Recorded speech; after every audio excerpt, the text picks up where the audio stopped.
The Slavic peoples are spread across Eastern Europe, from Russia to Serbia. Slavic influence on history is impossible to quantify. Their origins lie in mysterious ancient tribes encountered by Romans. Sources of the time call them barbarians who once ruled a distant kingdom, but fled to Europe after it was somehow destroyed. Their religion seemed exotic, telling of mythical creatures and legendary figures.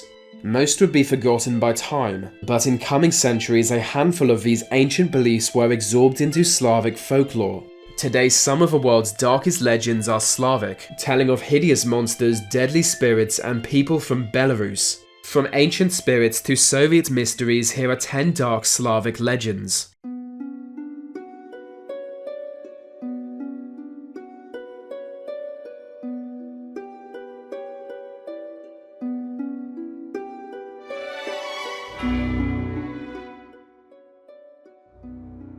Deep in the woods lives a terrible figure known as Baba Yaga. She has the appearance of an elderly hag covered in warts and scars, with a humpback and hooks for hands. Her teeth shine as if they are made of iron. Her nose is long and crooked, as if it has been broken multiple times. Just the sight of her can cause a person to faint. Baba Yaga is not quite a witch and not quite a boogeyman, but something in between. Nor is she entirely evil. Some say if you ask Baba Yaga a question about your future, she will predict the answer for you, but attempting to encounter her is a bad idea. Surrounded by thick forest, she resides in a wooden shack supported by giant chicken legs. Around it is a fence lined with human skulls as a warning to stay away. Baba Yaga survives on human flesh, preferring to kill and eat visitors before they can ask her a question. You see, for every question she is asked, she ages 1 year. Few survive encounters with Baba Yaga. Children are her preferred food and she once had a handful of her own, but after consuming them she developed an ever-burning taste for young flesh, and so Baba Yaga spends her days wandering the forests, waiting for young children to cross her path.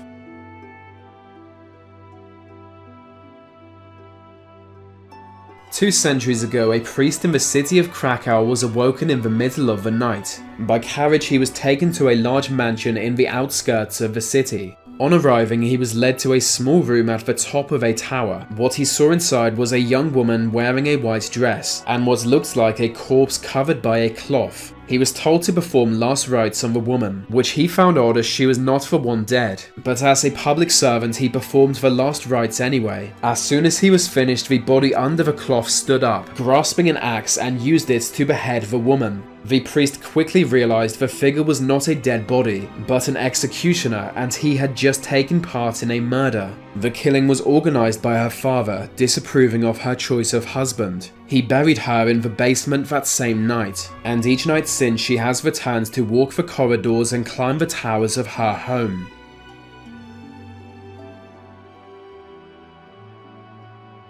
Countless generations ago, there was a man who fell in love with a woman much younger than him. They seemed like the perfect match and planned to marry, but her father didn't approve of the age gap and refused to give his blessing. Heartbroken, the man left their town. Years later he returned, but he was not the same. Something terrible had happened to him during his years in the wilderness, and now he was back with a vengeance. Stalking his former lover, it wasn't long before he took her life, sinking his teeth into her neck and draining her of blood. By the time her corpse was found, he disappeared, and ever since he has terrorized similar villages across the Balkans. His name is Sava Novick, the most notorious vampire in Serbian history. Quite how he became a vampire is unknown, but it was a death sentence for his many victims.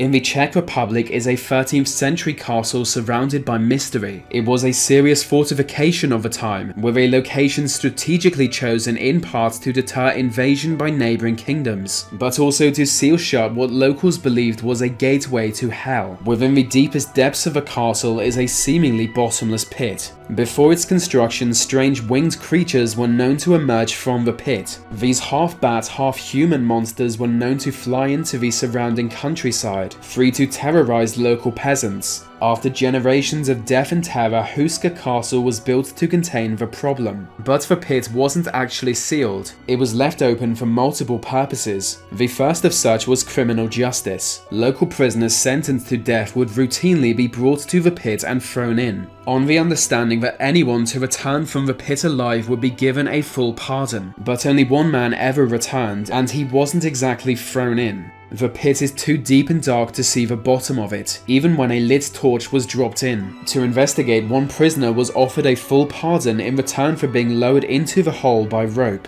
It seems like an easy path to freedom, so he agreed and was lowered in. But just minutes into being lowered down, he began to scream in terror. By the time he was pulled out, the prisoner had aged 30 years. His hair was now white and his mind gone. He was granted a full pardon, but for the rest of his life was essentially a vegetable, unable to even speak. From then, throwing prisoners into the pit was outlawed, as it seemed more likely that it really was an entrance to hell. Eventually, the pit was sealed up completely, as it remains today, covered in stone. But stories from before it was sealed remain. They tell of monstrous creatures that would by night fly out of the pit and drag human victims back with them before sunrise, never to be seen again.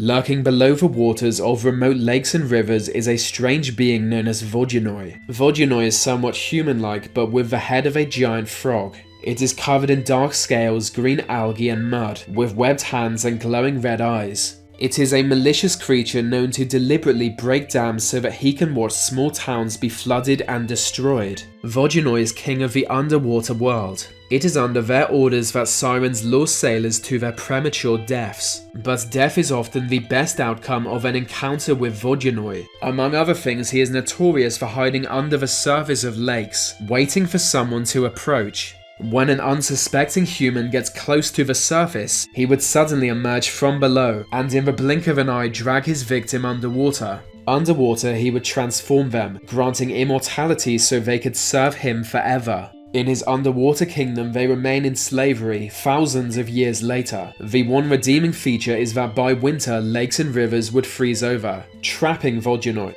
But come summer, no one in need of fresh water was safe from the beast.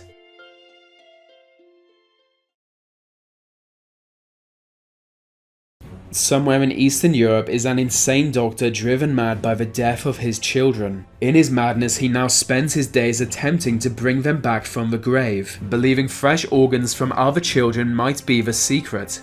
Young children walking through dark alleyways and streets are at risk of falling victim to him, suddenly blacking out only to awake in his underground lab. Almost immediately, they learn some kind of operation has been done on them, before blacking out again, this time reawakening on the street they were abducted from.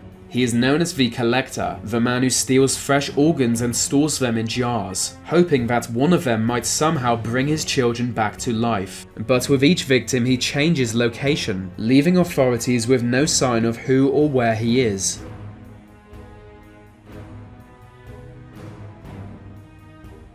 Similar to a vampire in nature is a life form even more dangerous. They are born to human parents but deformed, with 2 sets of teeth and 2 hearts. In ancient times, their second set of teeth was seen as the mark of evil. While still babies, they would be abandoned in the forest. With luck, they would die before growing stronger, but with 2 hearts and a natural aggression, they didn't die easily, more often surviving on the blood of small animals. In time, they would require more blood from larger prey until only human blood will satisfy them.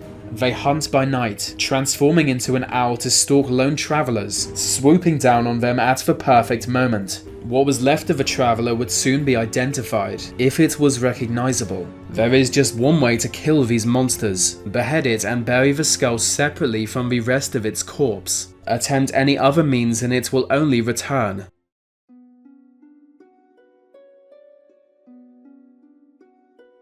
One of the oldest creatures of Slavic folklore is Domovoi, the house spirit. Only the oldest of houses have a Domovoi, and for most that do, he is not a threat. Domovoi is the protector of his home, keeping out other spirits and diseases. But if he sees you as the threat to his home, Domovoi will try to drive you out of it or even kill you. Lying on top of you as you sleep, he will cause you to have nightmares or possibly suffocate you. Each Domovoi takes on a different appearance when revealing itself to humans. Some look like old men, some appear as small gnomes, but all are dark, shadowy beings. They have the power to predict future events, being heard laughing if good fortune is in your future, but if tragedy is in your future, he will blow out candles or lamps.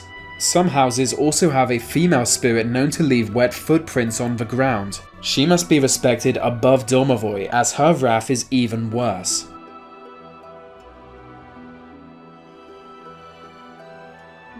Everywhere Slavic tribes went in ancient times, they were fearful of woods and forests. All kinds of deadly creatures were to be found in the forests, but one forest beast is more mysterious than any other: the Leschi. Leschi are guardians of the forest, and as humans are the greatest threat to forests, they do not take kindly to us entering their world. With the ability to transform into any living plant or creature, they lure woodsmen deep into the forest and don't allow them to leave. They can even imitate the voices of those you love, in order to further deceive victims. Anyone who encounters a Leschi while carrying an axe will soon have it buried into their skull. In their natural form, they are somewhat human-like, but as tall as the trees around them and with long green hair. They are so large they could easily be mistaken for a tree, but their bright eyes glowing green are a giveaway. As protectors of the forest, they can command wolves and bears to do their bidding. But the further away from a forest center a Leschi is, the less power they have, and they actually grow smaller the further they travel. Yet even at their smallest size, the Leschi must be feared.